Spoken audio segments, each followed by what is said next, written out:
یوه لنډه قصه درته کوم، فقط 2 دقیقې وخت مې نیسمه، خو که تاسو دغه 2 دقیقو کې کومه کیسه چې زه کوم تاسو پر ځان عملي کړه، مطمئنه اوسه په ژوند کې به د زښته زیات برکت راشي، مال به دې زیات شي، رزق او روزي به دې زښته زیاته شي. یوه ورځ مشهور دعوتګر ډاکټر راتب نابلسي ته یو نفر راغلی او ورته وویل چې زما رزق کم دی، چې هر شاوخوا ته ځم رزق مې زیاتېږي نه، منډه ترړه هر شی کړم خو په روزي کې مې زیاتوالی نه راځي. پوهېږئ مشهور دعوتګر ورته څه وویلې؟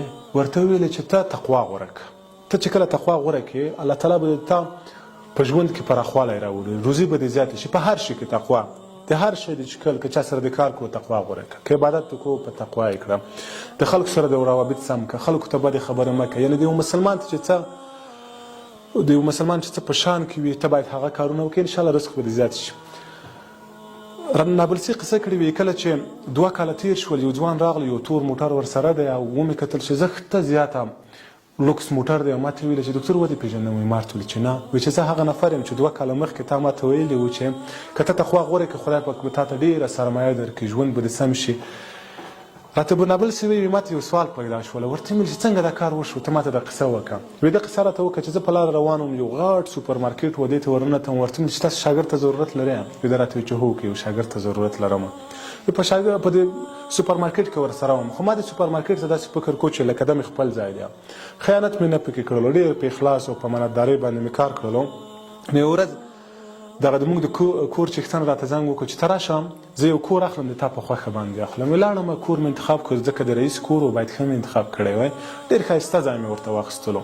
بیا یې راته ویل چې راځه دغه فرنیچر چوکۍ او کوچ او دا شیان هم د تا په خوښه اخلم.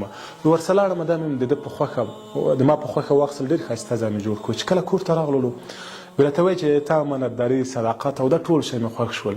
زه یوه لورکۍ لرم، راشه زما د لور سره نکاح وکړه. او ما د دې د لور سره نکاح وکړه. د همغه ورځ نه خدای پاک کور راکړو، پیسې یې راکړلې، ټول شی ژوند مې 180 درجې تغییر شولو. یعنې کله چې الله تعالی وغواړي د تا ژوند تغییر کړي، یو بل څوک به درته وسیله کړي. تا همداسې وکړه، تقوا غوره کړه، په هر شي کې د الله سبحانه وتعالی نه ویرېږه.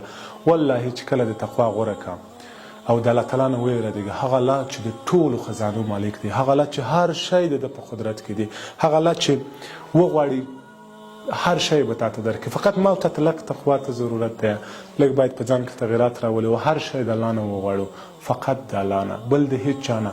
او دومره وغواړو چې لکه سلیمان علیه السلام چې وغوښته، کله چې سلیمان علیه السلام دعا وغوښته، وی الله ته ما ته داسې پادشاهي راکړه چې هیڅ چا ته دې نه وي ورکړې. الله هم داسې پادشاهي ورکړه، حتی باد به د ده په فرمایش باندې لګېدلو. علما وایي ولې سلیمان علیه السلام داسې دعا وغوښتله؟ ځکه سلیمان علیه السلام پوهېدلو چې د کوم ذات نه غوښتنه کوي، هغه ذات چې هر شی په اختیار کې دی. راځه ما او ته هم لږ تقوا غوره کړو او هر شی د الله تعالی نه وغواړو، مطمئنه اوسه چې ژوند به د زښته زیات برکتي شي. السلام علیکم.